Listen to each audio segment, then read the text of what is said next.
Hi, I'd like to share my key takeaways and book review for this bad boy, Crucial Conversations.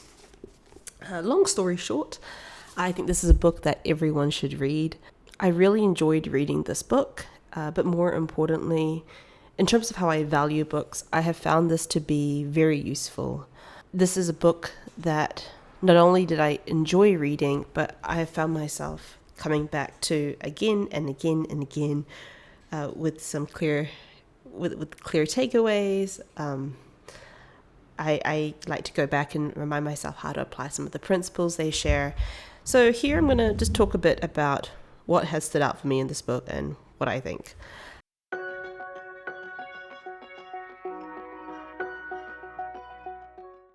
The best part about this book is that it's very actionable.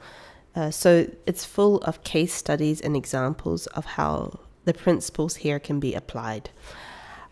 Throughout the book, you can read about different situations, and I found the really nice thing about having all these examples is that you can relate, you can see yourself in some of these examples, and then you have a better feeling of like, okay, this is how the conversation or the crucial conversation can go. And this is how I could go about applying these principles. First, let's talk about what is a crucial conversation. A crucial conversation is a discussion between two or more people where opinions vary, the stakes are high, emotions run strong, and the outcome significantly impacts their lives, and there is significant risk of negative consequences. It helps to think about lag time. An important factor that determines between success and failure is the amount of time that passes between when a problem occurs and then when you go about addressing it. And when people involved have found a way to have a tough conversation. So here's an example. Let's say there's someone in your team who is undermining, like say someone who reports to you, and they've been undermining others in meetings and conversations and discussions. Now, by having a higher lag time, that is by taking longer to address the issue, to take longer to have this crucial conversation with someone, then you're giving that person the opportunity to affect psychological safety, to affect negatively team morale, and so on. Start with heart. It helps to understand what you really want out of a crucial conversation, what you want for others, and what you want for the relationship going forward. And once you're clear on those things, it becomes a lot easier to operate with a cool head and take a skillful approach to crucial conversations. The thing is, when you're having a crucial conversation, our body may struggle to determine the difference between a tough social encounter and a physical threat. Our blood will be diverted to our muscles and less will be diverted into our brains, which means our mental facilities decline.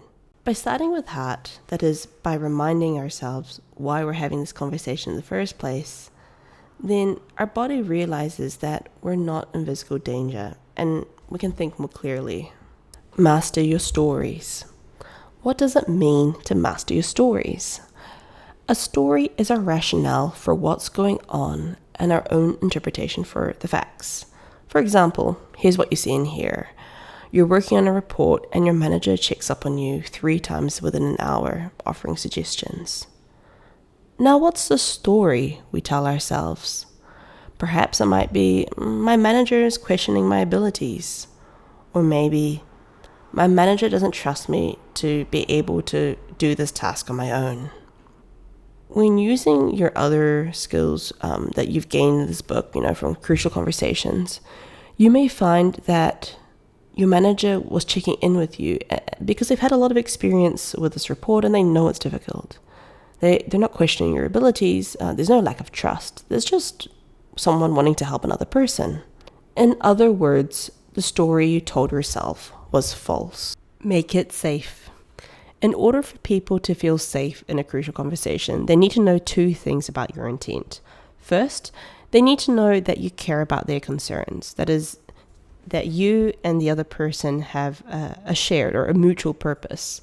The second is that they need to trust that you care about them, so you have mutual respect.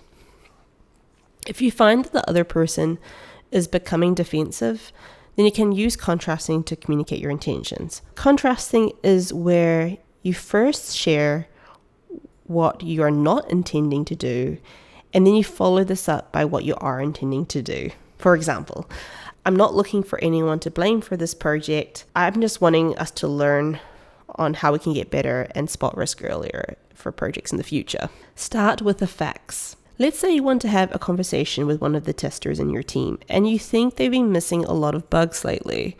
Now, here's the wrong way to go about this. You've been missing way too many bugs lately. This sentence is in fact subjective. Instead, you can start with the facts. I've noticed that the number of bugs that made it to production has been higher now than in our previous releases. For example, in our last release, we had 3 critical bugs found in our production and 10 major bugs in production.